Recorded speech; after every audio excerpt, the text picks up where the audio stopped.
Bien, de regreso en esta mesa del debate, su programa estelar Entre Vías, ya preparados con nuestra invitada estelar, con un tema súper interesante, muy internacional por tratarse de lo que está en el tapete, la llamada ideología de género o política de género, como se conoce en otros países. Y para eso tenemos una organización representada por la licenciada Bielka Pérez, quien es abogada y será la vocero de este organismo llamado Transa. Cuando escuchamos Transa, cualquier ser humano, cualquiera de nuestros televidentes se puede preguntar, bueno, pero ¿de qué se trata? ¿De qué se trata? Una transacción, una transformación. Vamos a preguntarle con la bienvenida a nuestra amiga Bielka Pérez, ¿de qué se trata Transa? Muchas gracias. Bienvenida. Muchas gracias. Placer de estar aquí. Transa es una organización que vela por todo lo que tiene que ver con los derechos humanos de la población trans. Trans es el término que engloba a toda la población, dígase transvestis, transexuales, transgénero y transformistas. Lo que pasa es que para poder generalizar se dice trans. Ya luego cuando la persona se identifica en sí, dice si es transexual, transgénero, transvesti o transformista. ¿Esos son homosexuales que de alguna u otra forma se han hecho alguna transformación? No, lo que pasa es que ser homosexual tiene mucho que ver con el tema de orientación sexual. Sí. Involucra los sentimientos y demás. Cuando se habla de identidad de género, es como soy, como me siento, como me represento ante la sociedad. Identidad de género. La identidad de género, exacto. O sea, yo soy hombre, me siento mujer. Soy mujer. Así se trata dentro del hombre, ámbito. Soy hombre biológico y soy mujer en cuanto a la ideología, lo que está en mi cabeza. Incluso hay muchos estudios que han salido que tiene que ver con un análisis del hipotálamo de esos hombres biológicos en comparación a mujeres biológicas, y hay una relación muy estrecha del parecido que hay. Por eso es que se ha ido derrumbando la idea de que ellas se sienten mujeres o quieren parecerse mujeres, pero no es un tema de que ellas quieren. Es que desde pequeña muchas encuestas ya han reflejado de que su identidad de género era a lo femenino desde temprana edad. Género es femenino masculino, o sea, es una construcción social, que es una de las cosas también que hay que entender. ¿Transa es una organización o es igual a los llamados LGBT? Pertenece a los LGBT, porque la T es una de las letras que componen GLBT. Hay varias más, pero para mantenerlo resumido se queda en la T. Transa y Siempre Amiga es una organización sin fines de lucro, una ONG. Así es. Que agrupa esa clase de categoría de personas, esa población de transvestis, transexuales. Así es. Entonces, básicamente, ¿de qué se trata? Trabajamos con todo el tema de asistencia psicológica, se trabaja el tema de prevención, se hace distribución de condones, se trabaja todo el componente de parte legal, se reciben denuncias en específico de violación a derechos humanos, pero Transa, siendo un poco más ambicioso y con ayudas internacionales, se ha comenzado a prestar el servicio también de asistencia legal en otros temas correspondientes a derecho civil, derecho penal y otras situaciones que no competen al derecho humano per se. ¿Ustedes consideran un grupo minoritario a nivel del país? ¿Son una minoría en realidad? Bueno, a nivel de país sí, por el tema de la visibilización, pero cuantitativamente hablando, cuando salimos o se hacen manifestaciones y demás, nos damos cuenta que somos un número grande dentro de la población. Entonces, ¿qué matrícula dominan ustedes allá en su organización? ¿En Transa? Sí. Bueno, se hace un cálculo aproximado de unas 9,000, 11,000. En un levantamiento creo que fue 2015, 2016, o sea que está un poco rezagada esa investigación, que habría que actualizarla. ¿Que están organizados con ustedes? ¿O que hay muchas que están organizadas, porque no es solamente Transa que trabaja con población trans. Está COTRAVE también, que es Comunidad de Trabajadoras Sexuales Trans, y ellos se encargan de todo el componente en específico de las chicas trans trabajadoras sexuales que están en la calle. Hay una representante en el Congreso, Jacqueline Mendoza Montero, que es legisladora y fue por mucho tiempo el líder de las mujeres que trabajan trabajadoras sexuales en la calle. Trabajadoras sexuales, o sea, que hay una representación a nivel legislativo. Sí, claro que sí, por supuesto. La única diferencia es que en los lugares de trabajo sexual hay veces que se encuentran mujeres biológicas y se encuentran mujeres biológicas y mujeres trans. Pero las mujeres trans suelen tener sus ubicaciones en específico donde ejercen el trabajo sexual. Recuerda que aquí tuvimos nuestro amigo Gilbert Telemín, que también él es candidato a diputado. Sí. ¿Usted sabe que Jacqueline es la legisladora más honesta que tiene el Congreso? Sí, a mi entender sí. ¿Es verdad? A mi entender sí, porque ha sido totalmente honesta y transparente. Y transparente. O sea, y nunca engañó. Quien eligió sabiendo que iba a elegir. Exacto, entonces, que eso no suele suceder. Bien, hay mucha polémica a nivel de la sociedad, muchos tabúes, a nivel de religiosos con los transas, como ustedes le conocen. Yo me tengo que estudiar el término ahora. ¿Ustedes creen en Dios? ¿Hacen vida religiosa, católica, evangélica? En su mayoría sí, como en toda la sociedad. Hay de diferentes tipos de ideología religiosa dentro de tranza, y la mayoría de las organizaciones que conocemos hay de todo, pero en su mayoría son creyentes a Dios. ¿Tiene una petición ustedes a las autoridades? Algo que le preocupe, maltrato, hay asesinatos. Muchos. Hay muchos asesinatos a nivel del este y quedan impunes en muchos casos. Así es. Bueno, en la actualidad tranza tiene unos 47 casos. 47 casos. Identificados. Porque tranza ¿De qué? Hay homicidios, sí, hay homicidios, hay otro tipo de violaciones, pero hay aproximadamente unos 14, 15 casos de homicidio. Hay otro tipo de vulneración de derechos como golpes y heridas y ese tipo de cosas, pero hay unos 14, 15 de homicidio y solamente tenemos 5 con sentencia. Tranza viene levantando casos desde el 2006. Usted es la representante legal de la organización. De la organización, así es. Tranza viene levantando casos desde el 2006 de diferentes situaciones de vulneración que había dentro de la sociedad. Luego se hizo otro levantamiento de información con diferentes encuestas. Incluso hay una que se está trabajando ahora precisamente del tema de la violencia policial que sufren las chicas trans en la calle.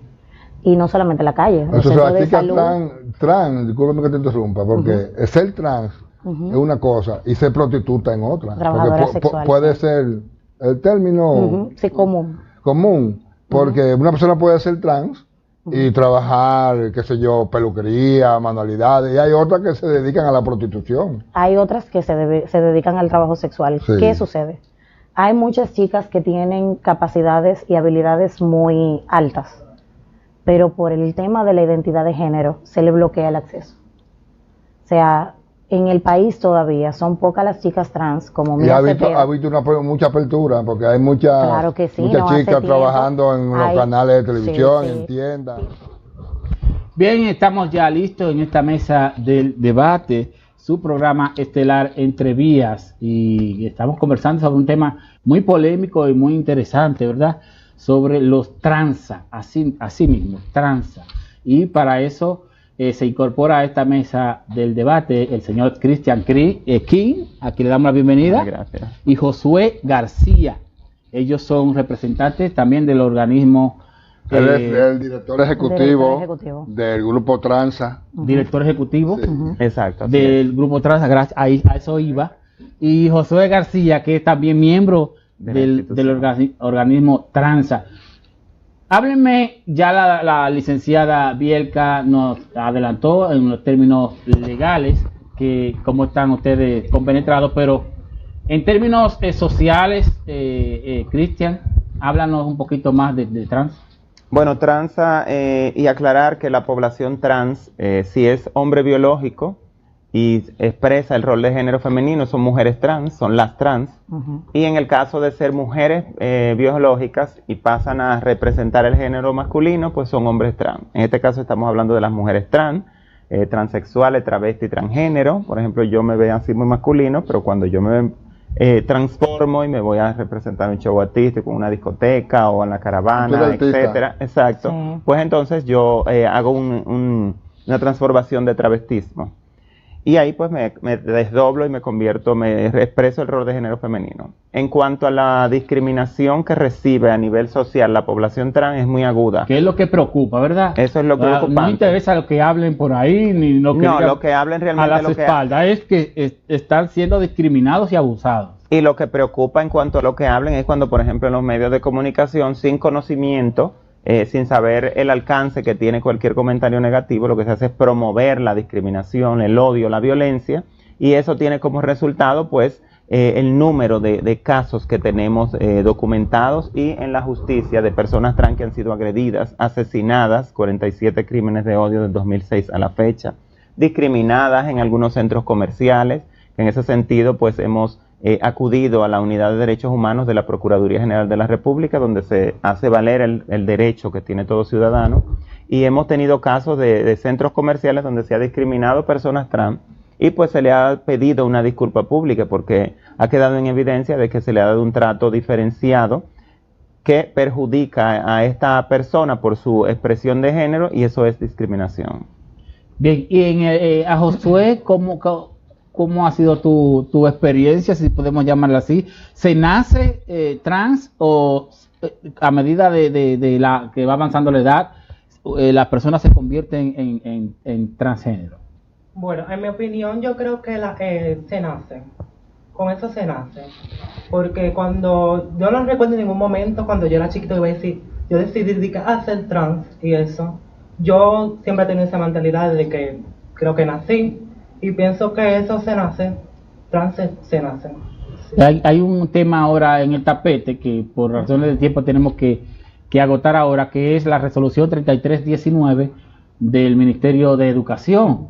Ustedes están empapados, se le atribuye a que ustedes de una u otra forma impulsan esa situación y que el Ministerio la ha acogido para afectar a los jóvenes estudiantes. No, realmente es una situación que se ha querido, se ha utilizado a la comunidad LGBT de gay, lesbiana, bisexual y trans como para poner a la sociedad en contra de esta resolución. Es una resolución que ni siquiera menciona la diversidad sexual, simplemente establece una política de género de que pues se garanticen los derechos en igualdad de condiciones, sin los beneficios que sabemos que se tienen aquí en cuanto al tema de los roles de género, de lo masculino y femenino, y de cómo se construyen estos estereotipos de género, que tienen como resultado feminicidios, etcétera, porque al hombre se le enseña que él tiene el mando, tiene el control, y la mujer de que debe ser sumisa. Eso se traduce, de hecho, al ejercicio que tenemos en la sociedad en cuanto a lo político y demás, donde se ve que el hombre, el masculino, es quien lleva el control de todos los procesos, y que la mujer pues ahora se le ha ido abriendo paso. Pero como dice el ministro de Educación, con la resolución que acaba de decir Camilo, se lleva esto a las escuelas, a hablarle a los niños de equidad, de igualdad de género y todo eso. Entonces, eso ha suscitado una serie de críticas de que cómo va a ser que se le va a hablar a los niños de ese tipo de cosas. ¿Qué tú opinas? No, yo opino que sí, que se debe hablar de la equidad. Se debe hablar, estamos en 2019, estamos en el siglo XXI, y realmente eso es lo que se debe dar en las escuelas, lo que existe en la realidad. Los niños tienen acceso hoy con el uso de la tecnología, los aparatos electrónicos, a muchísima información que no pueden digerir porque en la escuela no se le da una educación basada en esta información que ellos están encontrando en las redes. Y realmente con esto se van a construir ciudadanos y ciudadanas más responsables, ciudadanos y ciudadanas que van a asumir su rol de género respetando las diferencias, y por ende entramos allí, aunque no estamos de manera identificada en esta resolución porque no es para la comunidad LGBT, entramos porque al momento que se hable de equidad de género, pues se debe respetar que una persona que nació con un sexo, pues escoge el rol de género con el cual se siente a gusto. Y hay que respetarle su derecho. Se dice, escúchame que te interrumpa, sí. Ok, que naciste, pero entonces promover eso en los niños... No, lo que pasa es que eso no se está promoviendo. Eso es lo que critica la gente. Pero eso no es, ni siquiera se establece. Ahora, en nuestro país escasea una educación sexual basada en la realidad, basada en la diversidad sexual, que no es más que la práctica de la diversidad humana, donde hay heterosexuales, que no es lo único que existe, porque queremos heteronormativizar la sociedad, pero también están las personas lesbianas, gay, transexuales, travestis, bisexuales, y la misma sociedad lo sabe porque la sociedad lo practica, pero lo practica en el closet, de manera oculta, precisamente no lo expresa para evitar la discriminación. Licenciada, usted como abogada, ¿no sería inconstitucional pretender legislar en base a que el niño o el joven tenga que decidir el sexo al que pertenezca en dado caso de que se apruebe algo por el estilo? Básicamente lo único que hay que mencionar es que la misma Constitución menciona la palabra género. O sea, menciona lo que nosotros no estamos de acuerdo en que se encasille con la resolución que acaba de decir Camilo, se lleva esto a las escuelas, a hablarle a los niños de equidad, de igualdad de género y todo eso. Entonces, eso ha suscitado una serie de críticas de que cómo va a ser que se le va a hablar a los niños de ese tipo de cosas. ¿Qué tú opinas? No, yo opino que sí, que se debe hablar de la equidad. Se debe hablar, estamos en 2019, estamos en el siglo XXI y realmente eso es lo que se debe dar en las escuelas, lo que existe en la realidad. Los niños tienen acceso hoy con el uso de la tecnología, los aparatos electrónicos, a muchísima información que no pueden digerir porque en la escuela no se le da una educación basada en esta información que ellos están encontrando en las redes. Y realmente con esto se van a construir ciudadanos y ciudadanas más responsables, ciudadanos y ciudadanas que van a asumir su rol de género respetando las diferencias y por ende entramos allí, aunque no estamos de manera identificada en esta resolución porque no es para la comunidad LGBT, entramos porque al momento que se hable de equidad de género, pues se debe respetar que una persona que nació con un sexo, pues escoge el rol de género con el cual se siente a gusto y hay que respetarle su derecho. Se dice, escúchame que te interrumpa, sí. Ok, que naciste, pero entonces promover eso en los niños... No, lo que pasa es que eso no se está promoviendo. Eso es lo que critica la gente. Pero eso no ni siquiera se establece. Ahora, en nuestro país escasea una educación sexual basada en la realidad, basada en la diversidad sexual, que no es más que la práctica de la diversidad humana, donde hay heterosexuales que no es lo único que existe, porque queremos heteronormativizar la sociedad, pero también están las personas lesbianas, gay, transexuales, travestis, bisexuales, y la misma sociedad lo sabe porque la sociedad lo practica, pero lo practica en el closet, de manera oculta, precisamente no lo expresa para evitar la discriminación. Licenciada, usted como abogada, ¿no sería inconstitucional pretender legislar en base a que el niño o el joven tenga que decidir el sexo al que pertenezca en dado caso de que se apruebe algo por el estilo? Básicamente lo único que hay que mencionar es que la misma Constitución menciona la palabra género. O sea, menciona lo que nosotros no estamos de acuerdo en que se encasille el matrimonio hombre-mujer, que es una de las cosas que queremos desmoronar, pero todo el componente viene a raíz de que se quiere mencionar el género haciendo una sexualización. O sea, la sexualidad es muy diversa, es muy amplia. Lo que se está tratando es de afianzar la idea de que este reglamento, la forma de tú controlar a la sociedad, de tú imponer hembra, varón, hombre fuerte, mujer débil, o sea, dentro de los estereotipos, es una de las corrientes que está provocando que muchas cosas sucedan, porque entienden de que estoy sobre. Yo estoy totalmente a favor de que se comience en las escuelas porque hay muchas interrogantes. Profamilia está a favor también. Profamilia está a favor.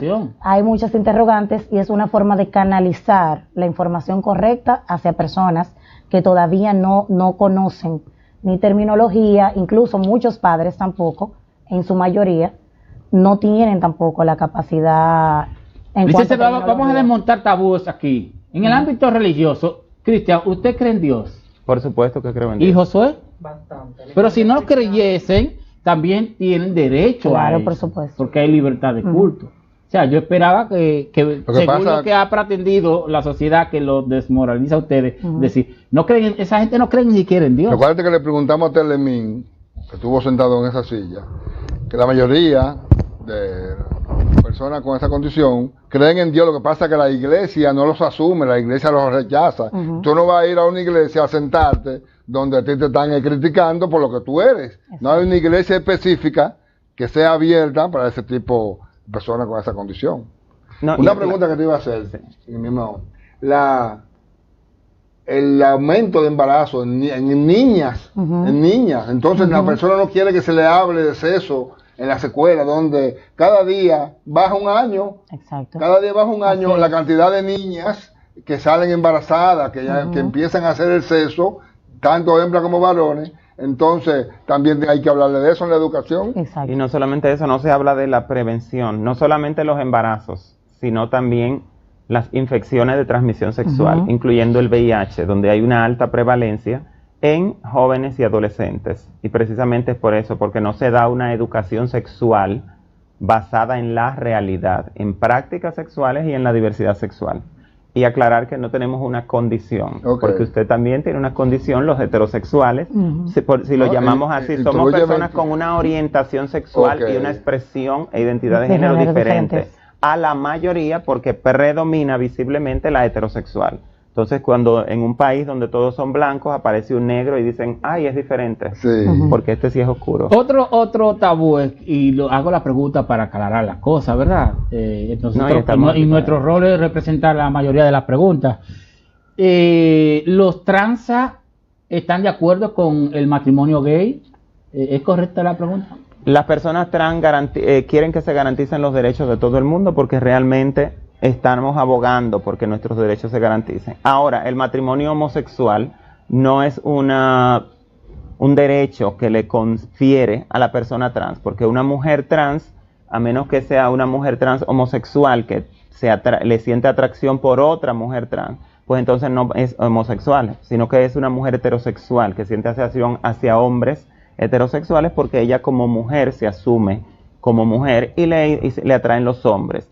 Legalmente sí le favorecería, porque al no haber una ley de identidad de género en nuestro país, legalmente es un hombre, y si va a contraer matrimonio de manera legal, para la redundancia, con otro hombre, pues este matrimonio le favorece. De hecho, hay un caso en Bolivia donde una mujer trans pudo acceder al matrimonio precisamente porque ella era una mujer ya legalmente. Allá existe la ley de identidad de género y se pudo casar con su pareja, que era un hombre heterosexual. Entonces, mujer y hombre, pues podemos acceder al matrimonio, no igualitario, sino al matrimonio en sí. Exacto. Bueno, nosotros agradecemos su participación, que lástima que el tiempo fue bastante corto. Vamos a reiterarle las puertas abiertas a este programa para que puedan expresarse, como ¿verdad? De manera objetiva. Porque a mí me quedaron muchas preguntas. Así que gracias, Cristian, Josué.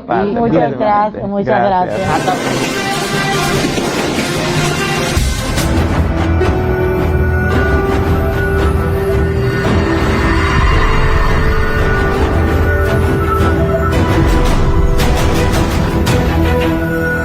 Hilando Fino TV, televisión a otro nivel.